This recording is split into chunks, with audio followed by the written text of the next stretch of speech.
안녕하세요. 저는 서울 근교에 살고 있는 돌싱녀입니다. 오늘 제가 소개해드릴 사연은 주야장천 시댁 돈을 빼먹는 동서와 돈은 동서에게 다 주고 받아가기는 저희 부부에게 받아가려고 했던 시모에게 시원한 사이다 복수를 선물했는데요. 물론 남편 놈도 두 인간과 별반 다르지 않아 이혼을 해버렸고요. 그러면 자세한 이야기 시작해보도록 할게요.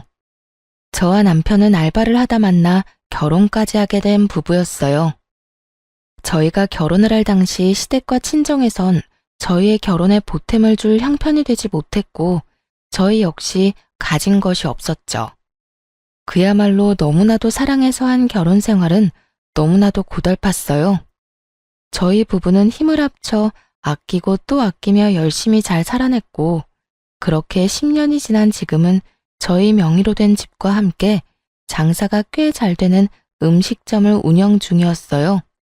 그 힘들고 고달팠던 10년이란 세월 동안 양갓집에서 아무 도움도 받은 적이 없었고 그런 것에 대해서 섭섭하다고 생각해 본 적이 없었어요.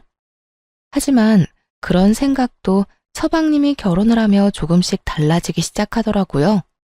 서방님과 결혼을 한 여자, 즉 동서는 치과 의사였는데 결혼 전에도 그랬지만 결혼을 하고 나니 더욱 본격적으로 시모에게 알랑방귀를 끼어대더라고요. 어머님, 저 왔어요. 그래, 우리 둘째 아가 왔니?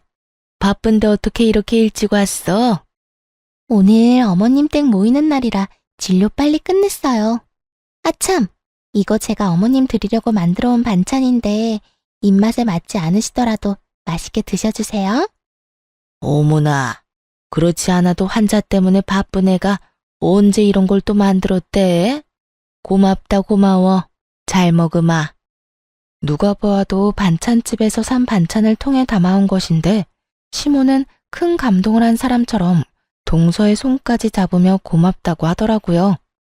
제가 이때껏 제가 반찬을 해드릴 때는 단 한 번도 고맙다는 말을 들어본 적도 없을 뿐더러 그날 역시 제가 만든 반찬으로 냉장고가 가득 차 있었는데도 불구하고 시모는 이런 대접은 처음이라는 듯 동서의 행동에 고마워하더군요.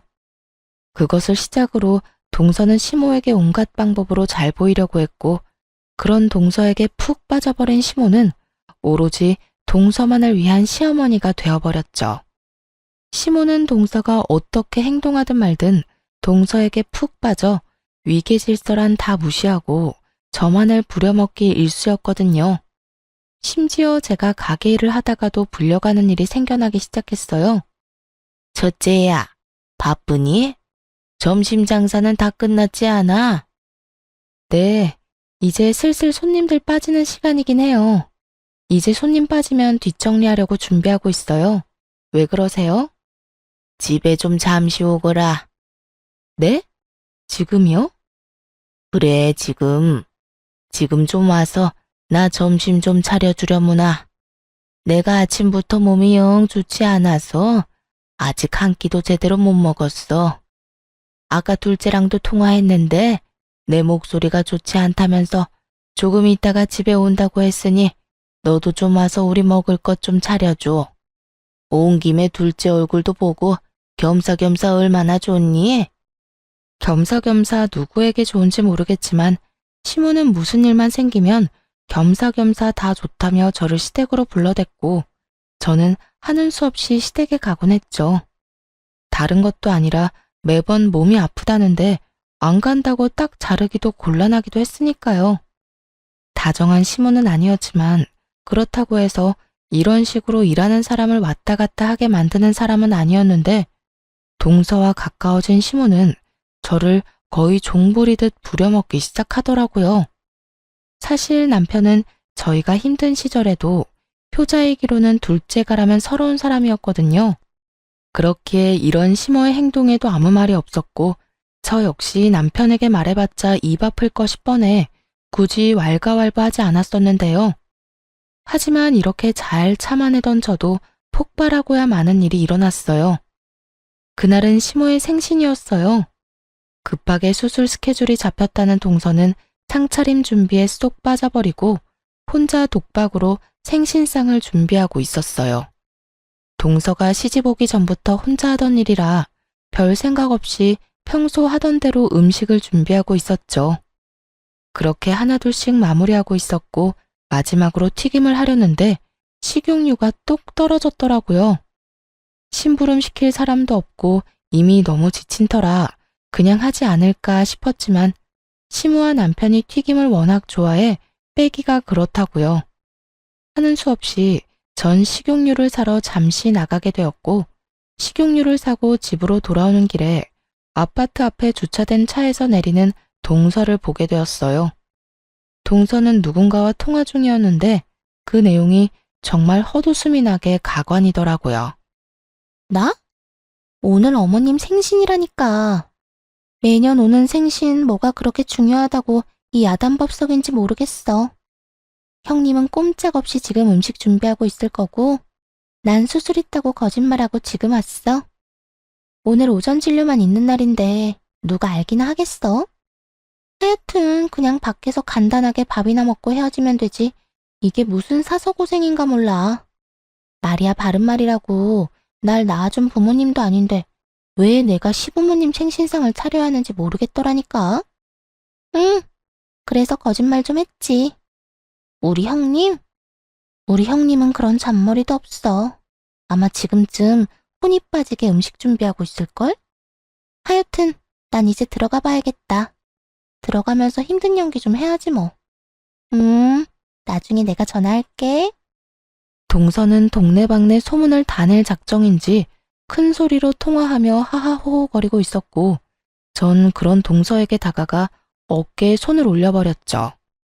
동서, 지금 이 말이 다 사실이야? 어머나, 깜짝이야. 형님, 그게 아니라요. 다 들으셨죠? 동서는 깜짝 놀라며 저를 귀신 보듯 쳐다보더라고요. 그러면서 말까지 더듬으며 어떤 변명을 해야 하나 누나를 굴리는데 더는 들을 필요도 없어 보이더라고요. 무시하고 집으로 들어가려고 하자 동서가 다급히 붙잡기 시작하더군요. 됐어. 동서 보니까 물어볼 필요도 들을 말도 없을 것 같네. 아직 해야 할 일 많아서 나 먼저 들어가 볼게. 아니, 형님, 잠시만요. 그게, 죄송해요. 형님만 독박으로 고생시킬 생각은 아니었는데 어쩌다 보니까 이렇게 됐어요. 그러니까 제발 어머님께 이야기하지 말아주세요. 형님도 어머님 성격 잘 아시잖아요. 이 사실 알면 아마 모르긴 몰라도 저는 인간 취급도 안 해주실 거라고요. 제발요. 네?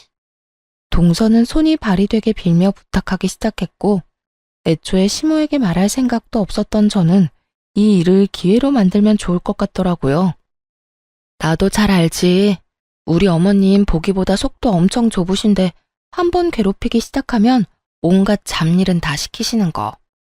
동서 말대로 동서가 방금 한 말 그대로 어머님께 말하면 동서는 앞으로 결혼 생활이 고달파질 거야.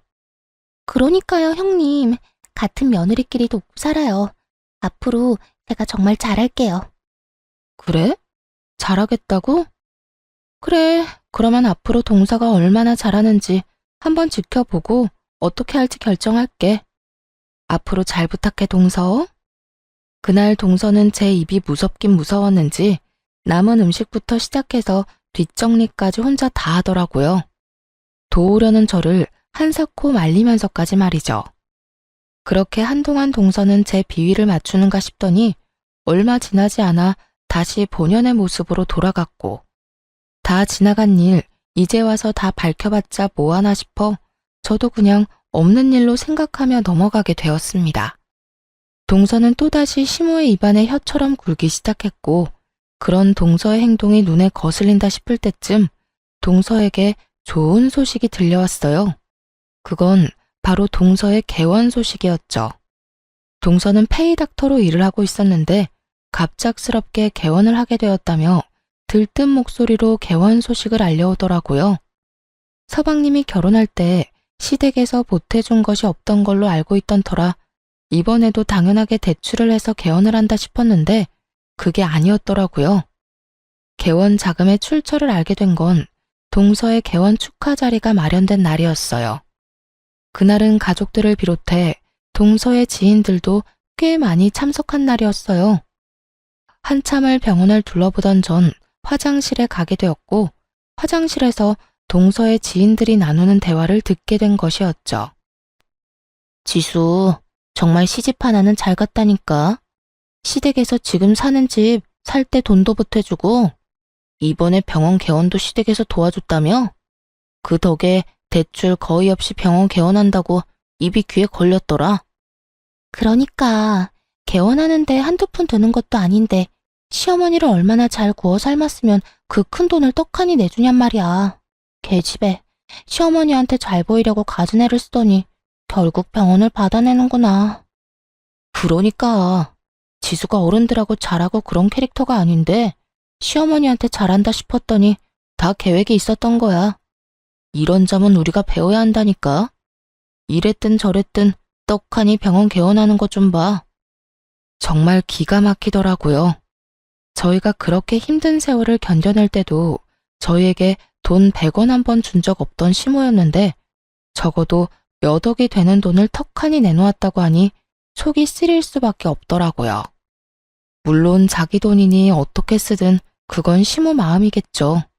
하지만 집안의 온갖 행사와 잡일은 장남인 남편과 맏며느리인 저한테 시킬 땐 언제고, 막상 지원은 차남인 서방님과 놀고 먹는 동서에게 다 해주고 있었다니 진심으로 섭섭하더라고요. 모든 사실을 알게 된 저는 개원 축하 자리도 잊은 채 서둘러 돌아와 버렸고, 저녁이 되어서야 집으로 돌아온 남편은 갑자기 사라진 저에게 화를 내기 시작하더군요. 당신 갑자기 사라져서 어딜 갔나 했더니 집에 와 있었어? 이게 뭐 하는 짓이야? 다들 당신 얼마나 찾았는지 알아? 찾기는 무슨. 그렇게 찾았다는 사람들이 전화 한 통이 없더라. 그나저나 당신 알고 있었어? 서방님 신혼집 구할 때도 그렇고 이번에 동선에 병원 개원할 때도 돈 줬다고 하더라. 개원은 거의 어머님 돈으로 한 거라고 하던데, 제 말을 들으면 깜짝 놀랄 것이라고 생각했는데 제 예상과는 달리 남편의 반응은 평온 그 자체였어요. 전 직감적으로 남편이 이미 모든 사실을 알고 있음을 눈치챘어요. 그래? 그런데 당신은 그걸 어떻게 알았어? 나야 어쩌다 보니. 그런데 당신 반응 보니까 당신도 알고 있었던 눈치다. 언제부터 알고 있었던 거야? 왜 나한테 말 안 했어? 저의 닭달의 남편은 태연한 얼굴로 저를 쳐다보지도 않고 이렇게 말을 하더군요.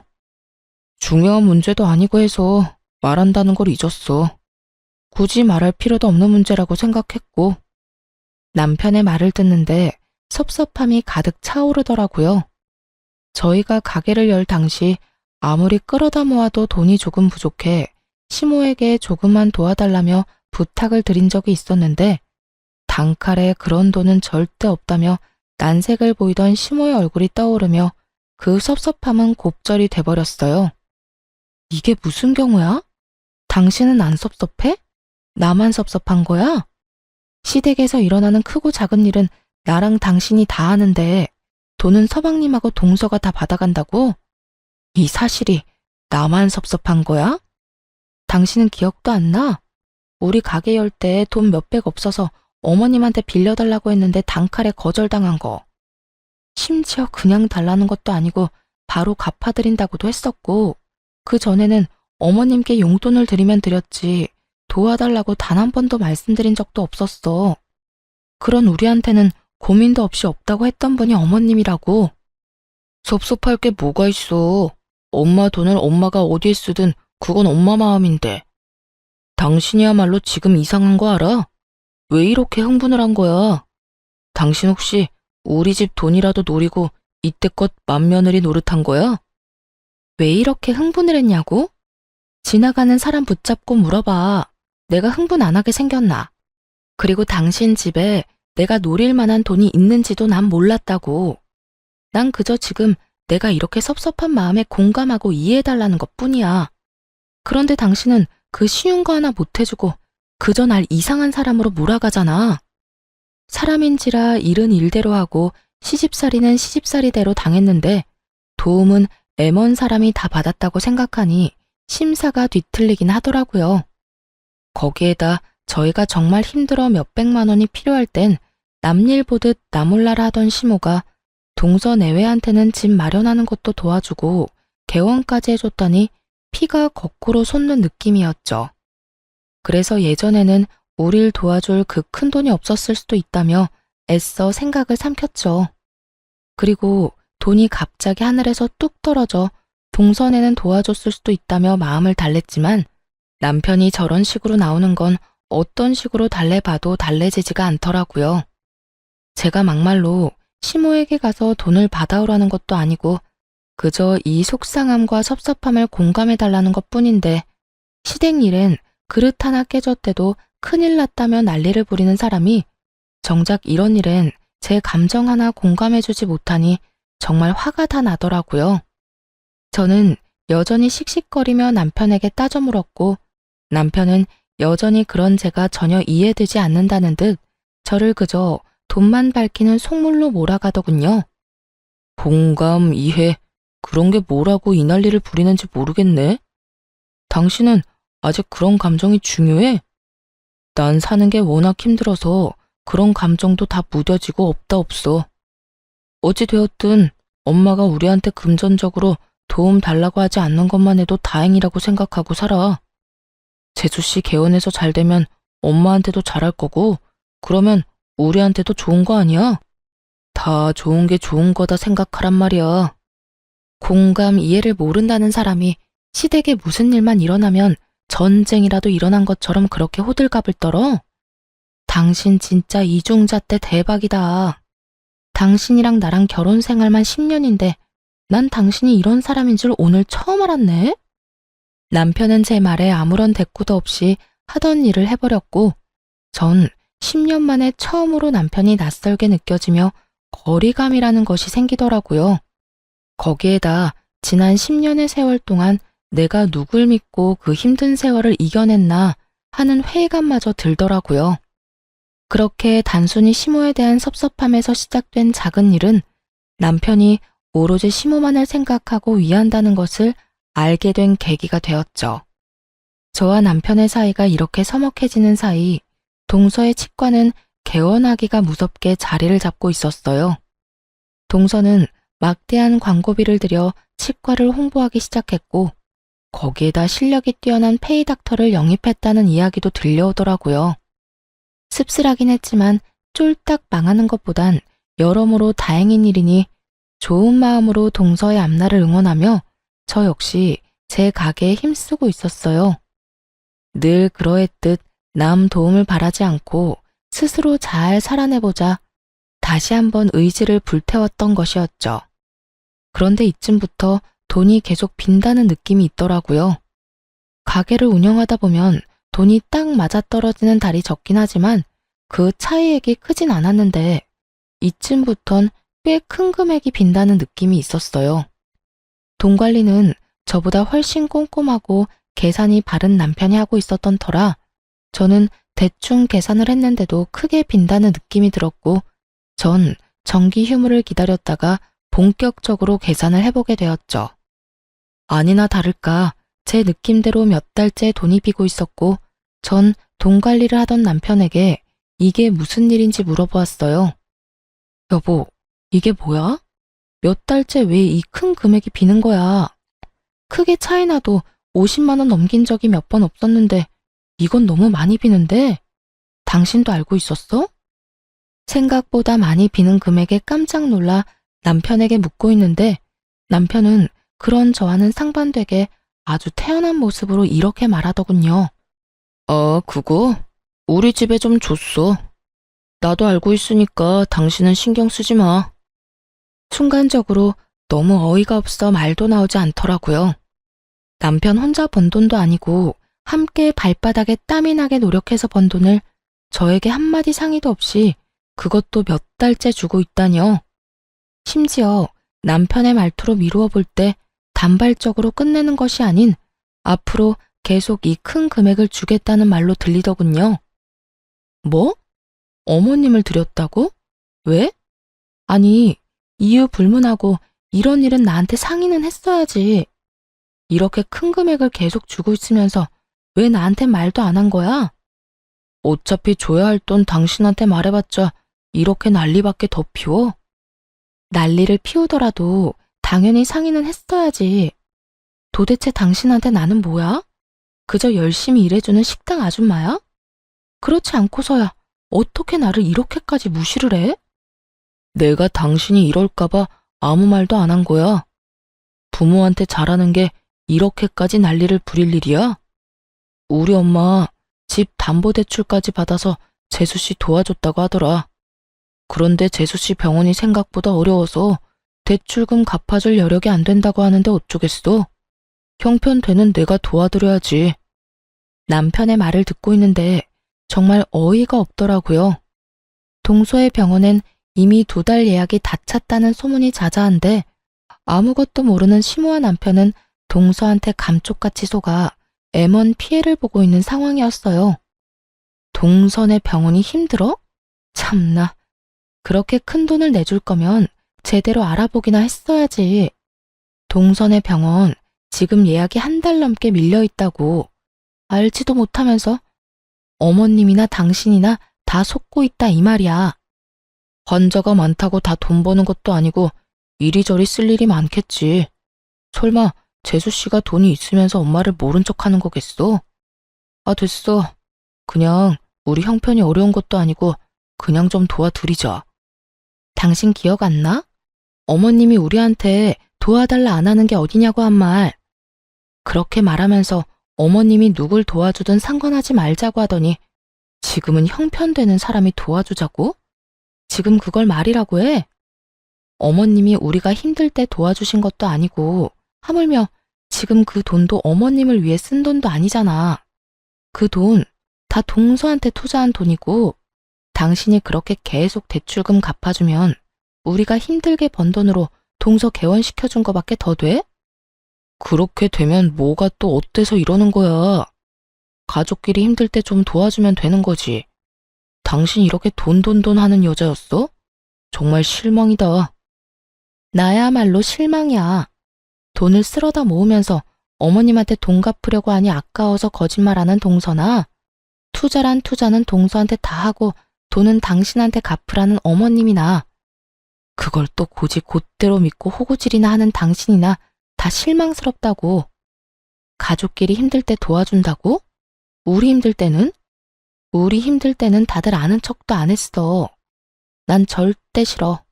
절대 싫으니까 동서 때문에 생긴 빚은 동서한테 다 갚으라고 해. 남편은 여전히 제 말은 귓등으로도 듣지 않는 듯했고 전 도무지 안 되겠다는 생각에 다음날 바로 동선의 병원으로 찾아갔어요.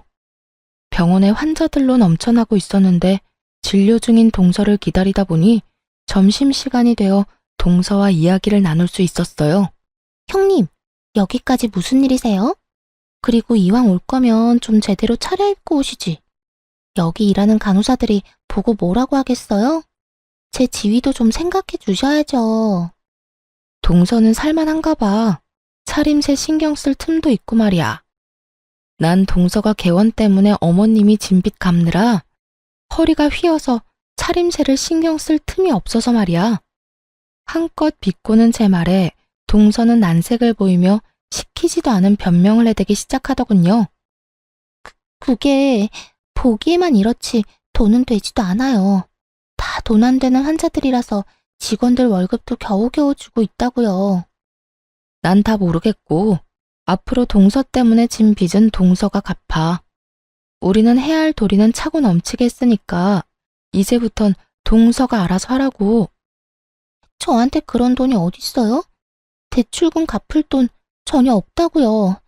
그리고 그걸 왜 제가 갚아야 해요? 다 어머님 명의 낸 빚인데 왜 제가 갚아야 하냐고요. 그걸 말이라고 해? 동서 병원 개원하느라 진 빚이니 당연히 동서가 갚아야 할 거 아니야. 하여튼 난 앞으로 땡전 한 푼 보태는 일 없을 거라 분명히 말했다. 어머님 길바닥에 앉게 돼서 동서가 모시고 살 거 아니면 대출금 잘 갚아드려.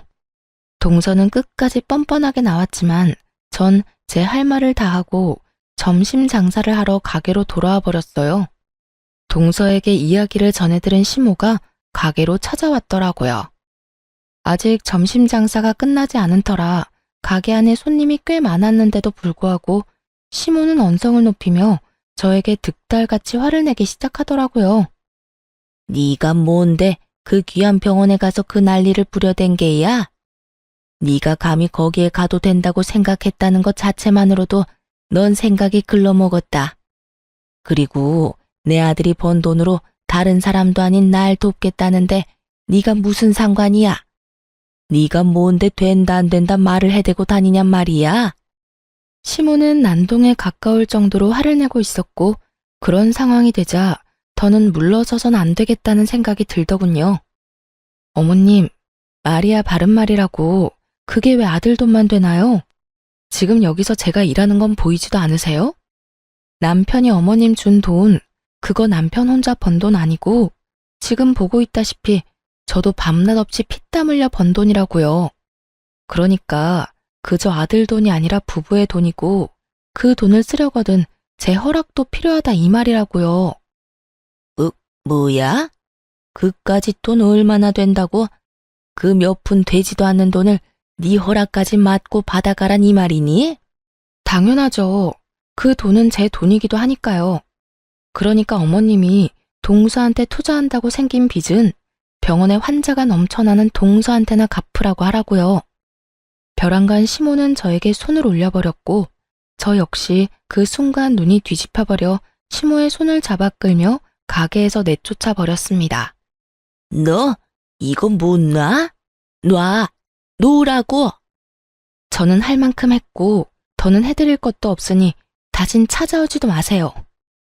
시모를 쫓아버리고 가게 문을 닫아버렸고 제가 당할 땐 미동도 없던 남편은 시모가 내쫓기는 모습을 보자 마음이 찢어지는지 그 길로 시모를 따라 가게를 나가버리더군요. 그런 남편의 뒷모습을 보며 남편이 변하지 않는 이상 10년의 세월을 끝낼 시기가 왔음을 깨달았던 것 같아요. 남편은 여전히 사랑했지만 전 더는 밑빠진 독에 물붓기를 하며 살고 싶지 않았고 무엇보다 고마움조차도 모르는 저런 인간들에게 제가 뼈 빠져라 번 돈을 낭비하고 싶지도 않았기 때문이었죠. 남편은 장사가 끝날 때까지 돌아오지 않았고 저 혼자 가게 마감을 하고 집으로 돌아가니 혼자서 술을 마시고 있더군요. 전 그런 남편을 똑바로 쳐다보며 단호하게 말을 꺼냈어요. 확실하게 짚고 넘어가야 할 문제가 있어. 당신 지금처럼 계속 어머님 빚 갚아줄 거야? 내가 반대한다고 해도? 제 말에 남편은 고개를 잠시 들어 힐끗 보고는 이내 술잔을 기울이며 당연하다는 듯 말을 하더라고요. 그러면 어떡해. 나 아니면 우리 엄마 길거리에 나앉게 생겼는데. 당신이 반대해도 나는 도울 거야. 그나마 있던 신랄 같은 기대도 사라지고 전 확고해진 제 마음을 전달하기로 했어요. 그래? 그러면 알겠어. 당신이 당신 부모 돕겠다는 걸 내가 말릴 수는 없고 그냥 나랑 이혼을 해. 그리고 당신 집 마음껏 도우면서 살아. 뭐? 당신 지금 이혼이라고 그랬어? 우리가 여유가 없는 것도 아니고 이제 우리도 먹고 살만 하잖아. 그런 우리가 엄마 좀 돕는 게 이혼할 사유가 돼? 당신은 어떻게 생각할지 몰라도 난 싫어. 어머님이 정말 순수하게 생활고에 시달린다고 하면 나 도울 수 있어. 그냥 돕는 것도 아니고 최선을 다해서 할 수 있는 방법은 다 동원해서 어머님 도와드릴 수 있다고. 그런데 지금 상황은 그런 상황이 아니잖아. 돈을 갚아야 할 사람은 따로 있고 그 사람도 충분히 능력이 되는데 왜 우리가 그 돈을 갚아야 하냐 이거야. 당신 이렇게까지 속물이었어? 어떻게 돈 때문에 10년을 같이 산 나한테 감히 이혼하자는 말까지 할 수가 있어? 내가 단지 돈 때문에 이러는 것 같아? 처음엔 돈이었지. 그런데 난 지금 당신한테도 실망이 커.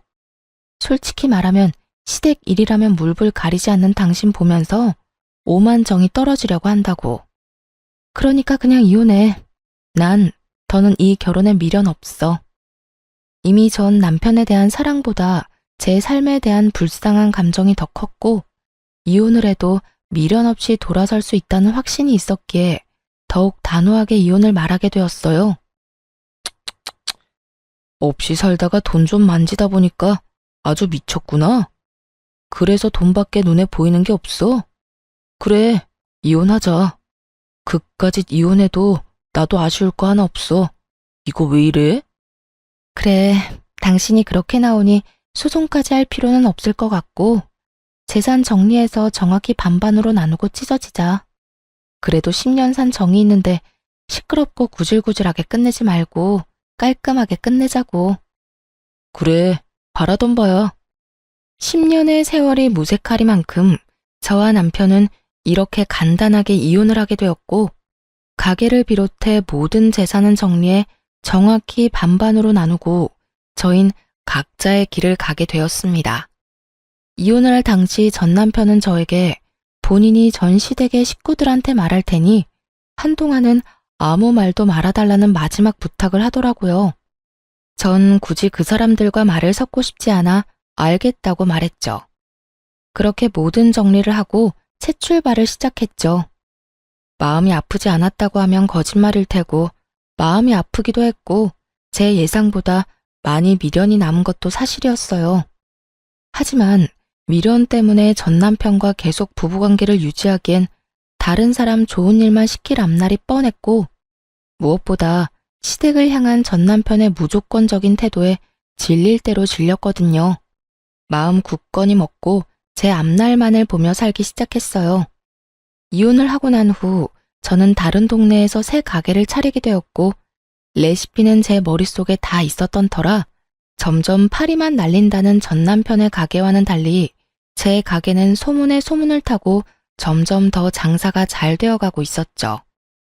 점점 가게가 바빠지자 혼자로선 감당이 안 되었고 다른 사람을 믿을 수가 없어 남동생까지 불러 홀을 맡기고 전 주방 일을 보곤 했어요.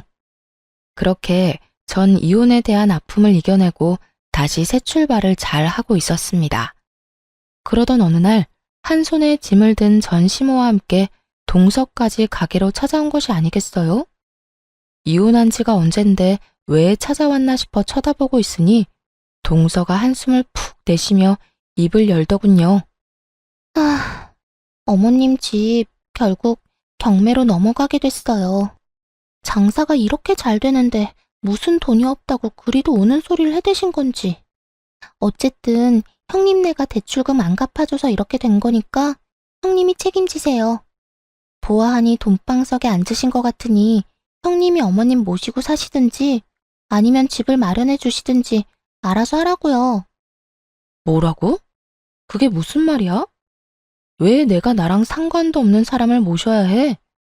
이 집 효자 장남은 어쩌고 나한테 왔냐고. 형님, 말 진짜 이상하게 하네요. 아주버님이 맡고 계신 1호점은 망하기 직전이고 형님이 맡고 있는 2호점은 초대박이 났으니 당연히 이리로 어머님을 모시고 왔죠. 파리만 날리는 가게에 가서 어머님 모시란 말을 어떻게 해요? 어찌되었든 형님이 맏며느리니까 알아서 하세요. 난 그럴 생각 없으니까 당장 다시 데리고 가. 아, 나도 모른다고요. 우리 먹고 살기도 힘들어 죽겠는데 내가 왜 어머님까지 모시고 살아요? 내가 맏며느리도 아니고 형님이 계시는데. 들어보니 전 남편은 그때까지도 이혼 사실을 숨기고 있는 듯 하더라고요.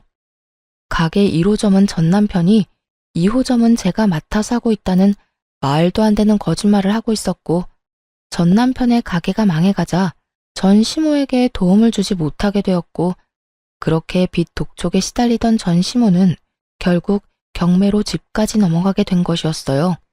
동서의 손에 들린 명품 가방만 보아하니 치과는 계속 잘 되는 듯한데 집까지 경매로 넘어갔다고 하는 걸 보니 동서는 시모를 도울 생각은커녕 모실 생각조차 없어 보이더군요.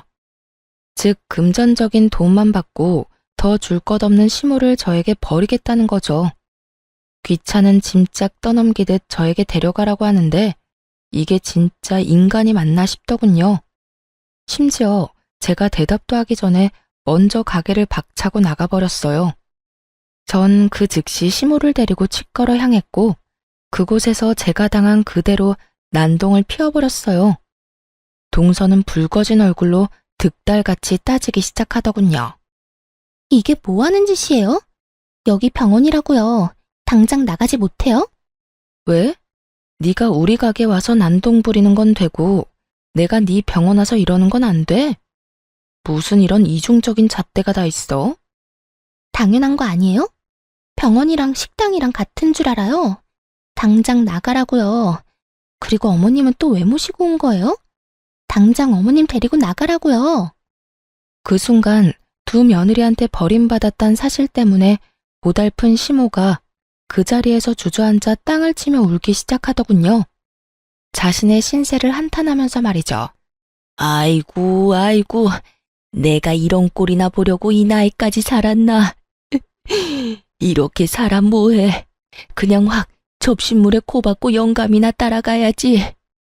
곡소리가 커지면 커질수록 동서의 얼굴이 썩어가고 있었죠. 저는 손에 든 짐을 던져주며 말했죠. 수억 들인 이 병원이나 나한테 전부인 내 가게나 소중하긴 매한가지야. 그리고 너한테나 어머님이지 나한테는 아무것도 아니거든? 그게 무슨 말이에요? 나 이혼한 지 1년이 넘었어. 그런데 왜 내가 맏며느리고 왜 내가 이 아줌마를 모셔야 해? 이제 며느리는 너 하나뿐이고 보아하니 환자도 여전히 많아 돈방석은 네가 앉았을 것 같은데 네가 모셔.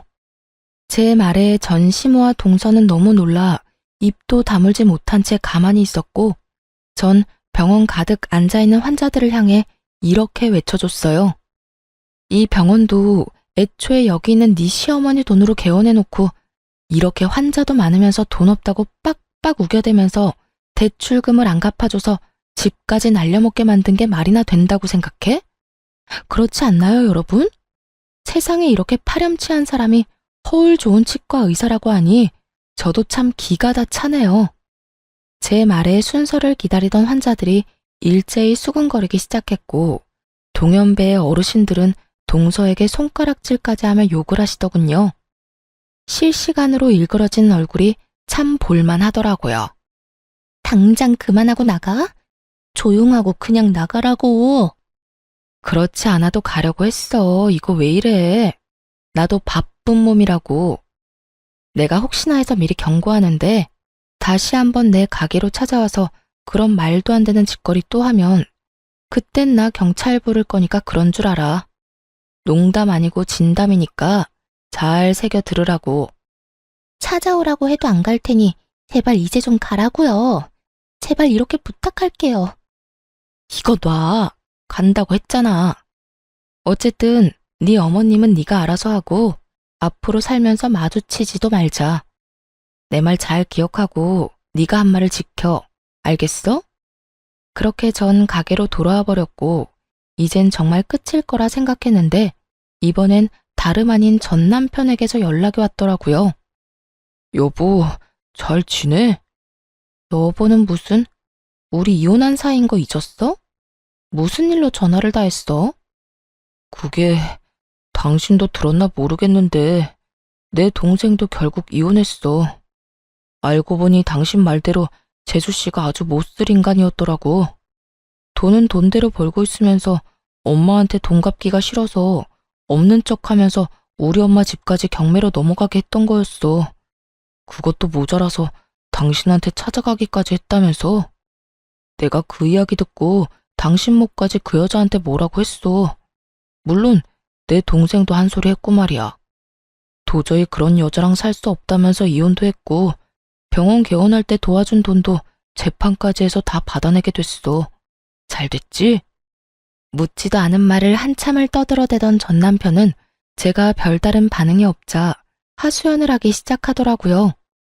자랑이나 하려고 전화했어? 아니, 그런 건 아니고. 사실 나 요즘 많이 힘들어. 가게도 내 마음처럼 돌아가지도 않고 집에 가도 마음 터놓고 이야기 나눌 수 있는 사람도 없고 말이야. 가게에 파리만 날려서 마음이 힘든 것보다 외롭고 공허한 마음에서 오는 심적인 스트레스가 너무 심한 것 같아. 정말 눈물 없인 들을 수 없는 하소연이더군요. 그러게 있을 때 잘하지. 왜 이제 와서 이런 우는 소리를 해대나 이해가 되지 않았어요. 그래서 하고 싶은 말이 뭔데? 당신답지 않게 빙빙 돌리지 말고 용건이나 빨리 하고 전화 끊어.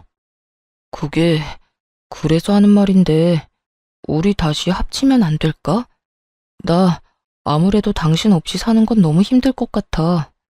당신이 있었기에 이 정도로 살았던 건데 그걸 너무 늦게야 깨달았어. 난 당신이 뒤에서 밀어주고 앞에서 끌어줘야 하는 사람인데 당신이 그렇게 가버리고 나니까 나란 인간은 아무것도 할 수가 없더라. 내가 그땐 정말 미안했어. 당신이 틀린 말 하는 사람도 아닌데 내가 너무 감정적으로 당신을 대했던 것 같아. 만약 당신이 한 번만 더 기회를 준다면 남은 삶은 당신만을 위해서 살게, 응? 기어코 전 남편의 입에선 재결합 이야기가 나오고 있었고 대충 예상을 했던 전 놀랍지도 않더군요. 그저 이렇게까지 뻔뻔한 인간이었다는 사실이 조금 놀라울 뿐이었죠. 당신이 후회한다고 돌아오라고 하면 내가 10년 세월을 생각해서 다시 돌아갈 거라고 생각했어? 난 당신한테 이혼하자고 하는 순간부터 내 인생에서 당신을 지웠어. 내가 만약 당신한테 조금이라도 미련이 있었다면 동서가 당신 엄마 데리고 우리 가게로 왔을 때 그런 식으로 당신 엄마를 동서 병원에 다시 데려다 놨을까? 당신은 그때도 날 몰랐지만 여전히 날 잘 모른다. 이런 남자인 줄도 모르고 10년 세월을 그 갖은 고생이란 고생은 다 하고 산 내가 바보 멍청인 거지. 여보, 내가 다 미안해. 앞으로는 나보다 당신을 더 생각하면서 살게. 엄마 돕는 것도 당신이 싫다고 하면 절대 안 할 거고, 당신이 돈 관리도 다 해도 좋아. 난 당신이 주는 돈만 쓰면서 살아도 좋다고. 그러니까 제발 나 좀 받아줘. 잘 들어. 난 당신 같은 인간이랑 다시 부부로 살고 싶은 생각이 전혀 없어. 재결합할 생각은 전혀 없다. 이 말이야. 그러니까 재결합하자는 그딴 개소리는 제발 꺼내지도 마. 당장 재결합할 결심이 서지 않으면 그냥 곁에 두고 지켜봐 주는 것부터 시작하면 안 돼. 살림을 합치자는 게 아니라 그냥 날 직원으로라도 써줘. 들어보니 당신 가게 엄청나게 바쁘다고 하던데 일손 부족할 거 아니야. 그렇게 곁에 두고 지켜보면 내가 많이 변했다는 걸 당신도 알 수 있을 거야. 도대체 내 말을 어디로 듣고 있는 거야? 글쎄, 난 당신 같은 인간이랑 뭘 더 하고 싶지 않다니까.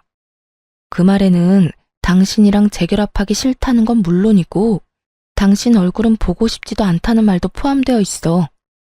난 당신이 이렇게까지 사연팔이를 하는 이 순간에도 당신한테 일말의 감정도 느껴지지 않고 동정심조차 생기지 않아. 그러니까 나한테 이렇게 구질구질하게 굴지 말고 당신 살 길은 당신이 알아서 찾아. 우리가 이혼했다는 사실을 잊지 말란 말이야. 그리고 마지막으로 하는 부탁인데 나한테 2번 다신 연락하지 마. 알겠어? 여보, 여보, 여보. 다급하게 저를 불러댔지만 전 그대로 전화를 끊어버렸고 그 다음날 바로 번호를 바꿔버렸어요. 그 후 들리는 소문엔 이혼한 동서는 환자 많은 병원만 믿고 대출을 내서 전 시모에게 돈을 돌려줬는데 계획대로 된 일은 하나도 없었다고 하더군요. 동네 치과 특성상 주로 60대 이상이 자주 가는 치과였는데 이미 동서의 만행에 대한 소문이 퍼질 대로 퍼져 폐륜녀가 하는 병원이란 딱지가 앉아버렸고 그렇게 예약 잡기가 힘들던 치과는 줄줄이 예약 취소는 물론이고 신규 환자의 발길도 끊겨버린 지 오래라고 하더군요. 아마 병원 문 닫는 것도 시간 문제이지 않을까 싶었어요. 전 남편 역시 상황은 좋지 않은 듯 했어요. 저와 같이 장사했던 가게는 이미 망해 문을 닫게 되었고 그나마 전 시모가 돌려받은 돈을 잘 지켰다면 먹고 살만은 했을 텐데 전 남편은 겨우 돌려받은 그 돈으로 저처럼 새로운 가게에 다시 도전했다 하더군요. 전처도 했는데 자긴 못할까 싶었겠죠. 그런데 그 인간이 착각한 게 있어요. 예전에 함께 장사했던 가게는 돈 관리만 자신이 했을 뿐 음식 레시피 개발부터 식자재 관리, 손님 응대, 그 모든 걸 제가 도맡아 했거든요. 대충 제 옆에서 눈동냥 한 걸로 또 장사가 대박이 날 줄 알았던 거죠. 자영업이 그렇게 쉬우면 누가 안 하려고 하겠어요? 그쵸? 아무런 노력도 없이 도전한 가게는 2달 만에 망했고 돈을 날리는 건 역시 시간 문제였죠. 그러게 진작 제 말을 좀 잘 듣고 저와 잘 살았다면 저런 식으로 깡통 차는 일은 없었을 텐데 라고 생각했네요. 그 후 전 여전히 가게를 운영하며 잘 지내고 있습니다. 어느 회사에서 저희 식당 메뉴 중 가장 인기 있는 메뉴로 밀키트를 만들어 보는 것이 어떠냐는 제안을 받게 되어 여러 시도들을 해보느라 바쁜 날들을 보내고 있네요. 가게는 어느새 2호점까지 생기게 되었고 2호점은 남동생이 맡아 하고 있어요. 동생이 얼마나 열심히 하는지 어떤 날은 1호점 하루 매출을 넘기는 날도 있다니까요. 제 동생이지만 정말 대단하지 않나요? 저는 일이 너무 바빠 만나는 사람은 없지만 언제든 기회만 된다면 연애를 할 생각은 얼마든지 있어요. 이혼을 후회한 적도 분명히 있긴 했지만 지금은 제 생활과 제 삶이 너무나도 만족스러워 행복한 나날들을 지내고 있답니다. 이렇게 저의 긴 사연도 끝이 났네요. 긴 사연 끝까지 함께 해주신 모든 분 감사합니다. 모두 행복하세요.